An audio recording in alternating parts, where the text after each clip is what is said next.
नमस्कार दोस्तों, स्वागत है आप सभी का नव शिक्षा मंच यूट्यूब चैनल पर। आज के इस वीडियो में हम पढ़ने जा रहे हैं प्राचीन भारत के इतिहास में पुरातात्विक स्रोत पर आधारित 60 से अधिक महत्वपूर्ण एमसीक्यू जो आपके UPSC, SSC, railway, state PCS और अन्य प्रतियोगी परीक्षाओं के लिए बेहद उपयोगी होंगे।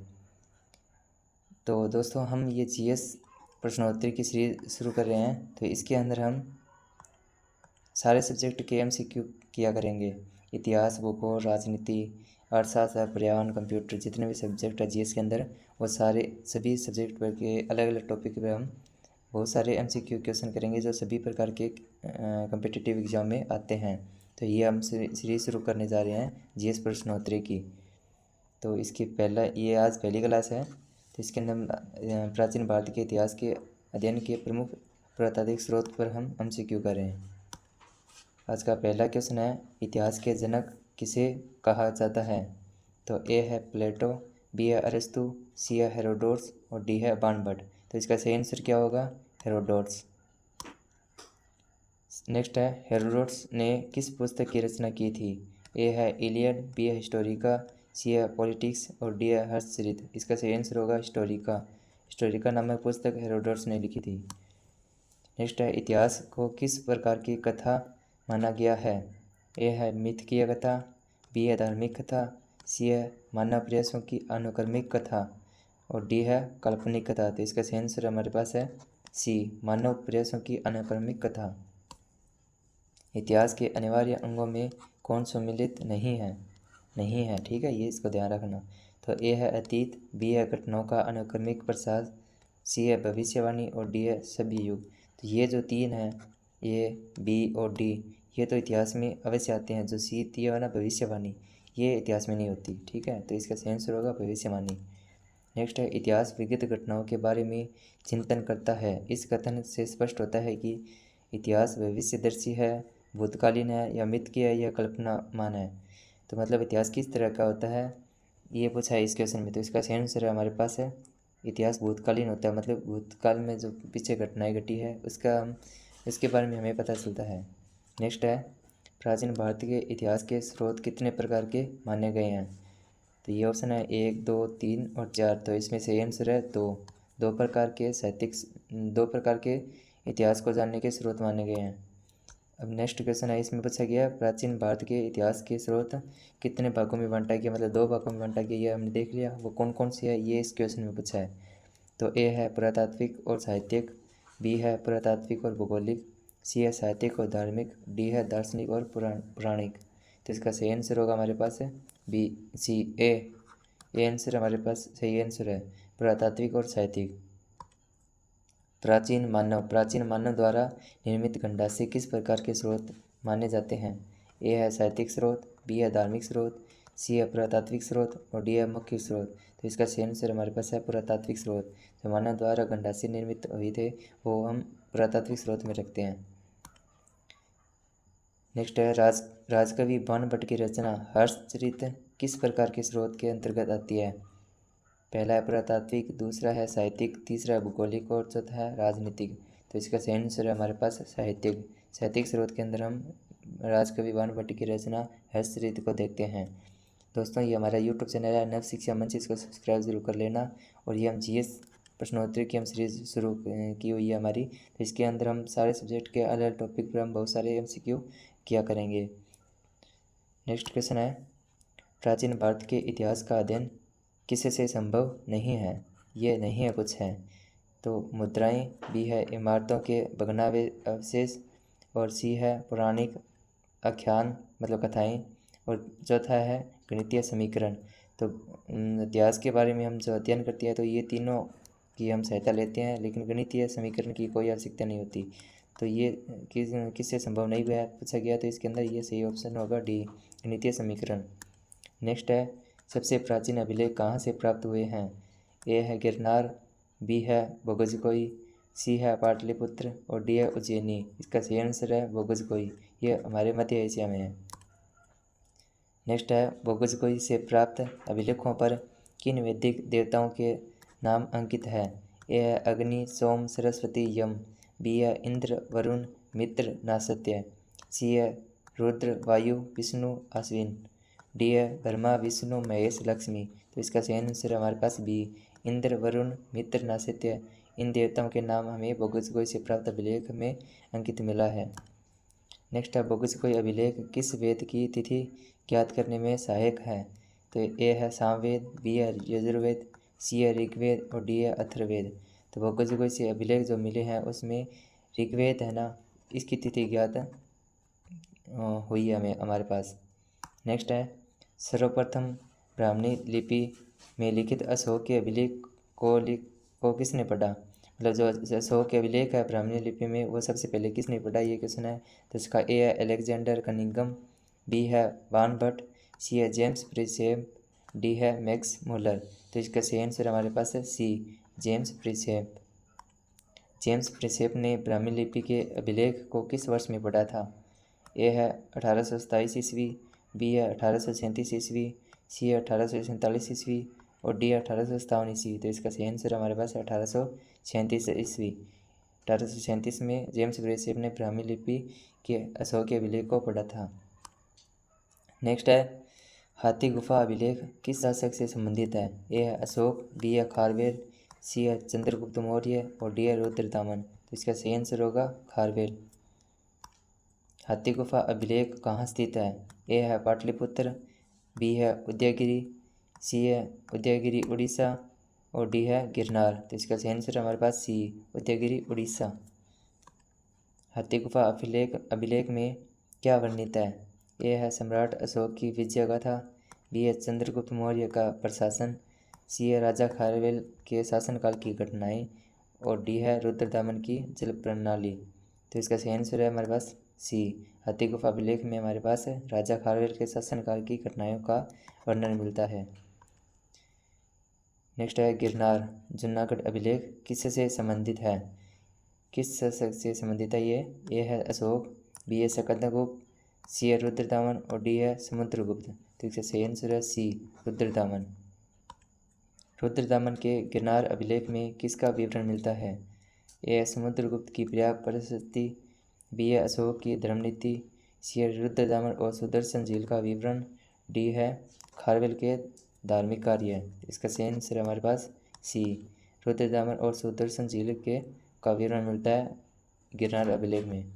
नेक्स्ट है नासिक अभिलेख का संबंध किससे है। ए है अशोक, बी है गौतमीपुत्र सातकर्णी, सी है समुद्रगुप्त और डी है पुलकेशिन द्वितीय। तो इसका सही आंसर है हमारे पास गौतमीपुत्र सातकर्णी। नासिक अभिलेख के रचनाकार कौन थे। ए है वशिष्ठ पुत्र पुलमावी और गौतमी बलश्री, बी है अशोक और बाणभट्ट, सी है हर्षवर्धन और भानुगुप्त, डी है समुद्रगुप्त और स्कंदगुप्त। तो इसका सही आंसर हमारे पास है ए वशिष्ठ पुत्र पुलमावी और गौतमी बलश्री। नेक्स्ट है प्रयाग स्तंभ लेख किसकी विजयों का विवरण है। तो इसका सही आंसर हमारे पास है समुद्रगुप्त। नेक्स्ट है प्रयाग स्तंभ लेख किस कवि द्वारा लिखा गया। ए है बाणभट्ट, बी है हरिसेन, सी है रुद्रदामन और डी है धनीदेव। इसका सही आंसर हमारे पास है हरिसेन के द्वारा ये लिखा गया। नेक्स्ट है ऐहोल अभिलेख किस शासक से संबंधित है। ए है पुलकेशिन द्वितीय, बी है हर्षवर्धन, सी है समुद्रगुप्त और डी है अशोक। तो इसका सही आंसर हमारे पास ए पुलकेशिन द्वितीय। ये ऐहोल अभिलेख पुलकेशिन द्वितीय शासक से संबंधित है। नेक्स्ट है ऐहोल अभिलेख में किस युद्ध का विवरण मिलता है। तो ए है समुद्रगुप्त बनाम स्कंदगुप्त, बी है चंद्रगुप्त मौर्य बनाम सेल्यूकुस, सी है हर्षवर्धन बनाम पुलकेशिन द्वितीय और डी है अशोक बनाम कलिंग। तो इसका सही आंसर हमारे पास सी हर्षवर्धन बनाम पुलकेशिन द्वितीय के बीच में जो युद्ध हुआ था उसका विवरण हमें ऐहोल अभिलेख में मिलता है। नेक्स्ट है भित्री स्तंभ लेख किस शासक से संबंधित है। भित्री स्तंभ लेख है ये किससे संबंधित है। तो ए है अशोक, बी है स्कंदगुप्त, सी है समुद्रगुप्त और डी है रुद्रदामन। तो इसका सही आंसर हमारे पास स्कंदगुप्त, आंसर बी। नेक्स्ट है मंदसौर अभिलेख किस शासक की उपलब्धियों को दर्शाता है। तो ये किसके बारे में दर्शाता है। ए है समुद्रगुप्त, बी है यशोधर्मन, सी है पुलकेशिन द्वितीय, डी है अशोक। तो इसका सही आंसर हमारे पास बी यशोधर्मन। नेक्स्ट है अयोध्या अभिलेख में किस यज्ञ का उल्लेख है? ए है राजसूय, बी है वाजपेय, सी है अश्वमेध, डी है नरमेध। तो इसका सही आंसर हमारे पास सी अश्वमेध यज्ञ के बारे में अयोध्या अभिलेख में विवरण मिलता है।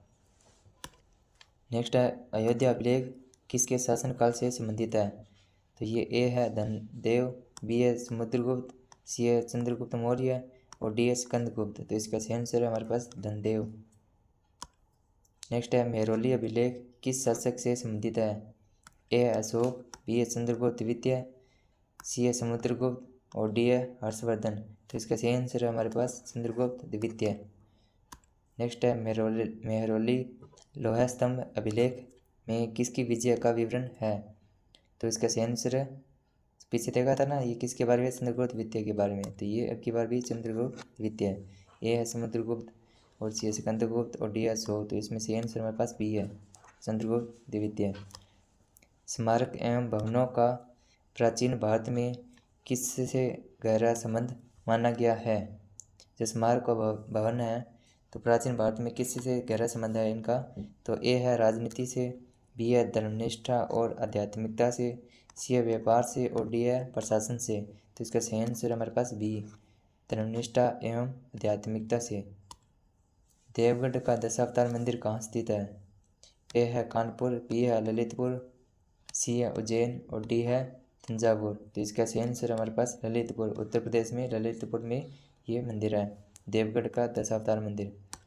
नेक्स्ट है भितरगांव का मंदिर किस जिले में स्थित है?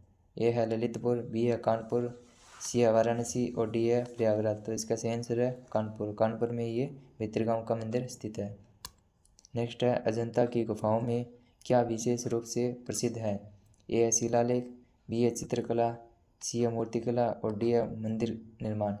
तो इसका सही आंसर है बी चित्रकला, चित्रकला के बारे में अजंता की गुफाओं में है। उत्तर भारत के मंदिर किस शैली से निर्मित हैं? ए है द्रविड़ शैली, बी है नागर शैली, सी है वेसर शैली और डी है मिस्र शैली। तो इसका सही आंसर है हमारे पास उत्तर भारत का पूछा ना तो इसमें नागर शैली होगी। दक्षिण भारत के मंदिर किस शैली में निर्मित है? ए है नागर शैली, बी है वेसर शैली, सी है द्रविड़ शैली और डी है पर्वतीय शैली। तो दक्षिण भारत का पूछा तो इसमें द्रविड़ शैली है। तो ये हमारा इंडिया का मैप हो गया। तो इसके अंदर जो उत्तर के अंदर है इसमें तो आ गई नागर शैली, ए ऑप्शन वाला, ठीक है। और जो मध्य भारत है इसमें आती है वेसर शैली और जो दक्षिण का भाग बचता है इसमें आती है द्रविड़ शैली। मध्य भारत के मंदिर किस शैली में निर्मित है? तो अभी हमने क्या देखा था, इसमें से क्या होगा? ऑप्शन बी वेसर शैली।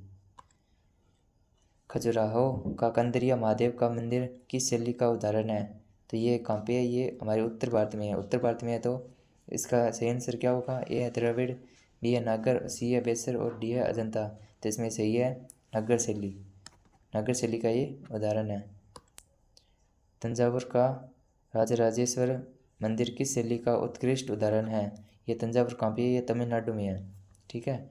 तो ए है नागर शैली, बी है द्रविड़ शैली, वेसर शैली और ये अजंता शैली। तो ये तमिलनाडु मतलब दक्षिण भारत में द्रविड़ शैली का ये मंदिर प्रसिद्ध है। वास्तुकला की किस शैली को मिस्र शैली कहा जाता है? तो ये हमारे पास है उत्तर और दक्षिण भारत के मध्य भाग में जो शैली पाई जाती है वैसी शैली यही मिस्र शैली कहलाती है। तो इस तरह इसका आंसर होगा ऑप्शन सी। नेक्स्ट है प्राचीन सिक्के किन किन धातुओं से बनाए जाते थे? ए है तांबा, सोना, चांदी एवं सीसा, बी है लोहा, सोना, तांबा एवं जस्ता, सी है पीतल, चांदी, लोहा एवं सोना, डी है तांबा, जस्ता, सीसा, लोहा। तो इसमें लोहे से कभी नहीं बनाते और पीतल से भी नहीं और जस्ता से भी नहीं। तो इसका सही आंसर हमारे पास निकल गया है ए ऑप्शन तांबा, सोना, चांदी, सीसा, ठीक है। नेक्स्ट है प्राचीनतम सिक्के किस नाम से जाने जाते हैं? ए है ढाल सिक्के, बी है पंचमार्क आहत सिक्के, सी है सोने के मुद्रांकित सिक्के और डी है यवन सिक्के। तो इसका सही आंसर है प्राचीनतम सिक्कों को हम पंचमार्क कहते हैं, आहत सिक्के कहते हैं। तो आंसर है बी। नेक्स्ट है पंचमार्क सिक्के किस काल के माने जाते हैं? तो किस ईसा पूर्व सदी के माने जाते हैं? 7वीं, 6वीं, 5वीं, चौथी, कौन से इसका आंसर है? तो आंसर है सी ऑप्शन 5वीं सदी के ये पंचमार्क सिक्के माने जाते हैं। पंचमार्क सिक्कों पर कौन कौन से चिन्ह पाए जाते थे? ए है सूर्य, चंद्र, कमल, विष्णु, बी हाथी, सांड, मछली, पेड़, अर्धचंद्र, सी त्रिशूल, सिंह, नंदी और गज, डी है अशोक चक्र, पुष्प, चंद्रमा, हंस। तो इसका सही आंसर हमारे पास बी हाथी, सांड, मछली, पेड़, अर्धचंद्र। ये चिन्ह हमें पंचमार्क सिक्कों पर मिले हैं। सर्वाधिक सिक्के किस काल में बनाए गए थे? तो सर्वाधिक सिक्के हमारे किस काल में मिलते हैं? ए है वैदिक काल, बी है मौर्योत्तर काल, सी है गुप्त काल और डी है हर्ष काल। तो इसका सही आंसर है बी मौर्योत्तर काल। मौर्योत्तर काल में सर्वाधिक सिक्के मिले हैं। सातवाहन वंश के शासकों ने मुख्यतः किस धातु के सिक्के जारी किए थे? ए है सोना, बी है तांबा, सी है सीसा और डी है चांदी। तो इसका एकदम सही आंसर क्या होगा? इसका आंसर है हमारे पास है सीसा। सीसा के सिक्कों मतलब है सीसा धातु के सिक्के सातवाहन वंश के शासकों ने जारी किए थे। नेक्स्ट है गुप्त वंश के शासकों ने किस धातु के सर्वाधिक सिक्के जारी किए थे? गुप्त वंश के शासकों ने किस तरह के सिक्के जारी किए थे? तो भैया तांबा, चांदी, सोना, सीसा, इनमें से कौन से थे? सोना। तो सोने के सिक्के इन्होंने जारी किए थे। सर्वप्रथम सिक्कों पर लेख अंकित करने की प्रथा किसने आरंभ की? ए है मौर्य शासकों ने, बी है गुप्त शासकों ने, सी है सातवाहन शासकों ने और डी है यवन शासकों ने। तो इसका सही आंसर हमारे पास यवन शासकों ने। सर्वप्रथम सिक्कों पर लेख अंकित करने की ये प्रथा है ये यवन शासकों ने स्टार्ट की थी। प्राचीन भारत के आर्थिक एवं धार्मिक जीवन की जानकारी किससे मिलती है? तो प्राचीन भारत के जो लोग थे उनके बारे में आर्थिक और धार्मिक उनके जीवन की जो जानकारी है वो किससे मिलती है? ए है गुफाओं से, बी है मोहरों से, सी है स्मारकों से और डी है मंदिरों से। तो सबसे ज़्यादा जानकारी आर्थिक और धार्मिक जीवन की हमें मोहरों से मिलती है। तो आंसर बी इसका सही आंसर होगा। नेक्स्ट है हड़प्पा एवं मोहनजोदड़ो से प्राप्त मिट्टी के मोहरों पर क्या अंकित मिला है? ए है अशोक का धर्मलेख, बी है धार्मिक चिन्ह एवं प्रतीक, सी है गुप्तकालीन चित्र, डी है चंद्रगुप्त की विजयों का विवरण। तो इसका सही आंसर हमारे पास बी धार्मिक चिन्ह एवं प्रतीक। प्राचीन भारत में मूर्तियों का निर्माण कार्य किस काल से प्रारंभ माना जाता है? प्राचीन भारत में मूर्तियों का निर्माण कार्य किस काल से प्रारंभ है? तो ए है मौर्य काल, बी है गुप्त काल, सी है कुषाण काल और डी है सातवाहन काल। तो इसका सही आंसर है सी कुषाण काल। नेक्स्ट है गांधार कला की मूर्तियाँ किस प्रकार की मानी जाती है? गांधार कला की जो मूर्तियाँ वो किस प्रकार की मानी जाती है? ए है पूर्णतः स्वदेशी, बी है मिश्रित, सी है विदेशी और डी द्रविड़ शैली।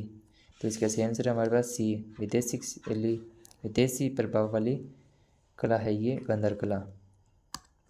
मथुरा कला की मूर्तियाँ किस प्रकार की मानी जाती है? मूर्तियाँ बनाने की कला दो प्रकार की है, मथुरा और गांधार। जो गांधार है वो तो है विदेशी, तो पीछे बची मथुरा, तो ये हमारे पास है स्वदेशी। तो इसका सही आंसर होगा पूर्णतः स्वदेशी। ठीक है, बी आंसर। नेक्स्ट है गांधार शैली की बुद्ध मूर्तियों की आकृति किस देवता से मिलती जुलती है? ए है ज्यूस, बी है अपोलो, सी है पोसाइडन और डी है डायोनिसस। तो इसका सही आंसर हमारे पास बी अपोलो से। मथुरा कला किन कलाओं से निकटतम रूप से संबंधित है? ए है अजंता और एलोरा, बी है बरहुत और सांची, सी है तंजौर और खजुराहो, डी है नागर और द्रविड़। तो इसका सही आंसर हमारे पास बी बरहुत और सांची। अमरावती, बोधगया, बरहुत और सांची की मूर्तिकला में किसकी झलक मिलती है? किसकी झलक मिलती है इनमें से? तो ए है धार्मिक अनुष्ठान की, बी है ग्रीक जीवन शैली की, सी है जन साधारण के जीवन की और डी है राज दरबार की गतिविधियों की। तो इसका सही आंसर हमारे पास सी जन साधारण के जीवन की। अजंता में स्थित कौन सा चित्र सर्वाधिक प्रसिद्ध है? ए है बुद्ध का प्रथम उपदेश, बी है बोधिसत्व पद्मपाणि और सी है माता एवं शिशु और डी है मन्नासन राजकुमारी। तो इसका सही आंसर है हमारे पास बी बोधिसत्व की। अजंता की चित्रकला में विशेष रूप से क्या अभिव्यक्त होता है? ए है राजनीतिक घटनाएं, बी है धार्मिक युद्ध, सी है मनोभावों की सुंदर झलक, डी है कृषि और व्यापार। तो इसका सही आंसर हमारे पास सी, मनोभावों की सुंदर झलक। अजंता की जो चित्रकला है उसमें हमें सबसे ज़्यादा मनोभावों की सुंदर झलक मिलती है। नेक्स्ट है, माता एवं शिशु तथा वर्णासन राजकुमारी किस काल की चित्रकला से संबंधित है? ए है मौर्य काल, बी है गुप्त काल, सी है कुषाण काल और डी है सातवाहन काल। तो इसमें सही आंसर हमारे पास बी, गुप्त काल। नेक्स्ट है, गुप्तकालीन चित्रकला का प्रमुख उदाहरण किस स्थान पर मिलता है? ए है सांची, बी है अजंता, सी है अमरावती और डी है मथुरा। तो इसमें से सही आंसर हमारे पास बी, अजंता। अजंता से हमें गुप्तकालीन चित्रकला के प्रमुख उदाहरण मिलते हैं। तो ये हुए हमारे आज पुरातात्विक स्रोतों पर MCQ, ये 60 से अधिक है। तो अब हम ये सीरीज़ को कंटिन्यू रखेंगे, GS प्रश्नोत्तरी की जो हमने सीरीज शुरू की है। तो आज ये पहली कला इतिहास के पुरातात्विक स्रोत पर थी। इसी प्रकार हम भूगोल, अर्थव्यवस्था, राजनीति, हर सभी सब्जेक्ट के प्रत्येक टॉपिक पर MCQ लाएंगे जो सभी एग्ज़ाम के लिए इम्पोर्टेंट रहेंगे। तो नेक्स्ट क्लास को देखने के लिए और इस वीडियो को आप मतलब अच्छा लगे हो तो लाइक करना और शेयर भी करना। ये हमारा चैनल है नव शिक्षा मंच, इसको सब्सक्राइब ज़रूर कर लेना। तो दोस्तों, यह थे प्राचीन भारत के पुरातात्विक स्रोतों पर आधारित 60 महत्वपूर्ण प्रश्न। उम्मीद है कि आपने बहुत कुछ नया सीखा होगा। अगर वीडियो पसंद आया हो, लाइक, शेयर और सब्सक्राइब ज़रूर करें नव शिक्षा मंच को, जहां हम रोज़ लाते हैं अलग अलग प्रकार के इस तरह के वीडियो। तो हमने एक सीरीज़ और स्टार्ट की है मैथ की भी हमने एक सीरीज़ शुरू की है। वहाँ पे हम 1 शॉट क्लास लाते हैं पहले टॉपिक पर, और उसके बाद हम उस पर बहुत सारे MCQ जितने प्रकार से प्रश्न बनते हैं कॉम्पिटिटिव एग्जाम के लिए, उस हर तरह के हम क्वेश्चन को करते हैं उस टॉपिक के आधार पर। तो मिलते हैं अगले वीडियो में, तब तक के लिए जय हिंद, जय भारत।